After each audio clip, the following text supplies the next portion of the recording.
Saudara, seterusnya penyata kewangan agensi Kerajaan Sarawak tunjuk prestasi cemerlang. Perinciannya kita akan bersama Fazril Hisham Afandi di Kuching. Fazril, teruskan. Terima kasih, Ifah. Penilaian Jawatankuasa Khas Kabinet 2024 menunjukkan penyata kewangan semua agensi di bawah kerajaan negeri mempamerkan prestasi cemerlang tahun ini susulan teguran audit yang semakin berkurangan. Timbalan Menteri di Jabatan Premier Integriti dan Ombudsman, Dato' Dr. Juanda Jaya, berkata pencapaian itu jelas melalui hasil rumusan Jawatankuasa Khas Kabinet bagi tahun 2024. Penyata kewangan hampir semua agensi kita berada pada tahap yang cemerlang, saya boleh sebut begitu. Sebab apa? Teguran audit semakin minimum. Ya, adalah 2-3 agensi yang ditegur, tetapi bukan teguran yang bersifat suatu yang serius. Ya, yang banyak teguran-teguran yang bersifat teknikal.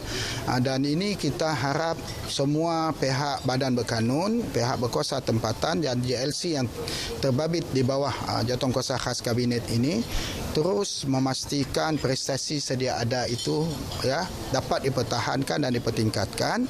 Jelasnya terdapat 2 atau 3 agensi yang menerima teguran tetapi ia bersifat teknikal dan bukan melibatkan perkara serius. Dato' Dr. Juanda berkata demikian selepas program taklimat pembangunan integriti bersama komuniti di Pusat Konvensyen Borneo Kuching BCCK.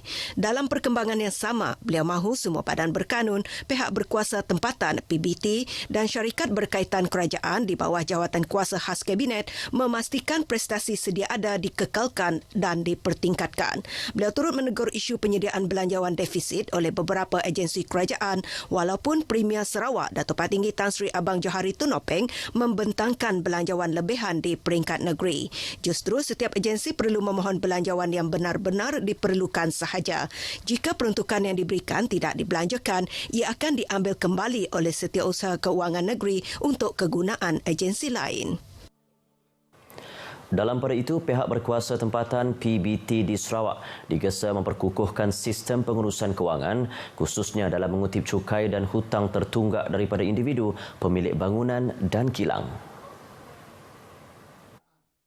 Dato' Dr. Juanda Jaya berkata walaupun jumlah hutang tersebut tidak besar, ia perlu diselesaikan bagi memastikan perkhidmatan terbaik dapat diberikan kepada rakyat.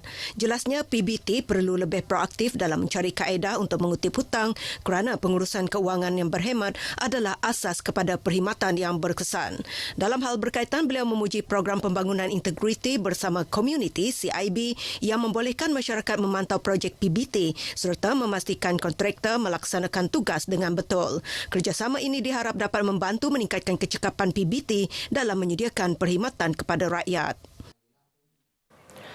Pertubuhan Turat Sarawak komited dalam memperkukuhkan pemahaman umat Islam di negeri ini berlandaskan prinsip ahli sunnah wal jamaah.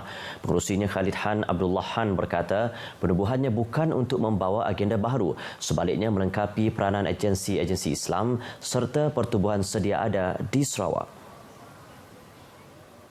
Setakat ini, 2 program telah dianjurkan di Miri dan Mukah bagi memperkenalkan fungsi pertubuhan kepada masyarakat setempat.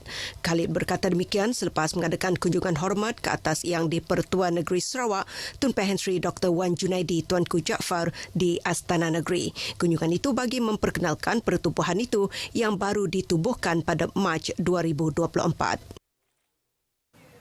Lebih 10,000 warga tempatan dan pelancong dijangka memeriahkan sambutan ambang Tahun Baru 2025 bertemakan Let's Celebrate Together di tebingan Kuching pada 31 Disember ini. Menteri Pelancongan, Industri Kreatif dan Seni Persembahan, Dato' Sri Abdul Karim Rahman Hamzah berkata, acara akan dibahagikan kepada 4 segmen iaitu segmen siang, pra-persembahan, segmen rasmi dan pasca persembahan. Antara aktiviti menarik termasuk senam robik senam kenyalang, persembahan pelajar dan simfoni orkestra. Persembahan pembukaan oleh kumpulan iCats Performing Arts dan penyanyi tempatan seperti Haris Mukris, Is Arfan, Harry Parent dan beberapa artis lain. Suasana Countdown 2025 akan dihangatkan lagi dengan persembahan artis popular tanah air Z Avi dan penampilan istimewa dari Indonesia Hetty Kosendang yang di-Pertua Negeri Tun Pehen Sri Dr. Wan Junaidi Tuanku Jaafar dan isteri Tuan Puan Dato' Patinggi Fauziah Muhammad Sanusi serta Premier Sarawak Dato' Patinggi Tan Sri Abang Johari Tunopeng antara tetamu kenamaan yang dijadual hadir. Seramai 50 orang asnaf dari kawasan Dewan Undangan Negeri Dun Tanjung Datu menerima sumbangan sempena Hari Krismas 2024 dalam satu majlis yang berlangsung di Dewan Serbaguna Mahligai Gading, Lundu hari ini. Pada majlis yang sama, seramai 46 pelajar turut menerima bantuan pendidikan ke institusi pengajian tinggi IPT termasuk pemberian komputer riba percuma bagi membantu mereka dalam pengajian. Penyampaian bantuan tersebut disempurnakan oleh Ahli Dewan Undangan Negeri Adun Tanjung Datu, Azizul Anwar Adenan dalam majlis penyampaian bantuan ke IPT Seri 2 dan sumbangan asnaf sempena Krismas 2024. Inisiatif ini merupakan usaha berterusan pihak Adun Tanjung Datu untuk membantu golongan yang memerlukan sekaligus meringankan beban keluarga asnaf dan pelajar yang bakal melanjutkan pengajian ke peringkat lebih tinggi.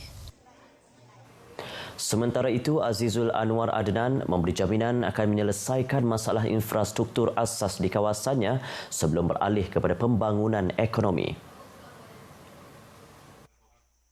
Beliau berkata demikian ketika merasmikan projek menaik taraf Jalan Titi Kayu kepada konkrit di Kampung Terusan Jaya Sematan. Menurut Azizul, projek menaik taraf infrastruktur itu melibatkan 6 kampung di kawasan N3 Tanjung Datu dan kini berada dalam beberapa peringkat kemajuan. Setakat ini, kemajuan projek di Kampung Terusan Jaya telah mencapai 80%, manakala di Kampung Sekambal hanya 5%. Projek ini dijangka siap sepenuhnya pada Julai tahun hadapan dan akan memberi manfaat kepada penduduk setempat. Beliau turut menekankan kepentingan infrastruktur asas dalam memastikan pembangunan ekonomi yang mampan di kawasan Tanjung Datu. Seorang lelaki warga asing maut manakala isterinya cedera parah dalam kemalangan kendiri di Jalan Kulas, Kuching tengah hari semalam. Ketua Polis Daerah Kuching, ACP Muhammad Farhan Lee Abdullah berkata, kejadian berlaku kira-kira pukul 12.30 tengah hari ketika kereta yang dipandu mangsa berusia 70-an dalam perjalanan dari arah Jambatan Tun Abdul Rahman Yaakob menuju ke lampu isyarat Satok. Bagaimanapun, kenderaan tersebut dipercayai hilang kawalan sebelum terbabas lalu melanggar tiang lampu dan sebatang pokok di tengah pembahagi jalan. Mangsa disahkan meninggal dunia ketika menerima rawatan di unit kecemasan Hospital Umum Sarawak pada pukul 1.43 petang, manakala isteri mangsa kini dirawat akibat kecederaan parah. Kes disiasat di bawah Seksyen 41-1 Akta Pengangkutan Jalan 1987. Orang ramai yang mempunyai maklumat berhubung kejadian diminta menghubungi Pegawai Penyiasat Trafik Inspektor Syazwina Alfera Ahid Alaya Suaib di talian 016-743-3078 atau 082-259-900 atau Balai Polis Berhampiran. Perkongsian itu tadi mengakhiri berita dari Sarawak. Dari sungai ke segara, Palestin pasti merdeka. Kembali bersama Ifah. Baik, terima kasih Fazril.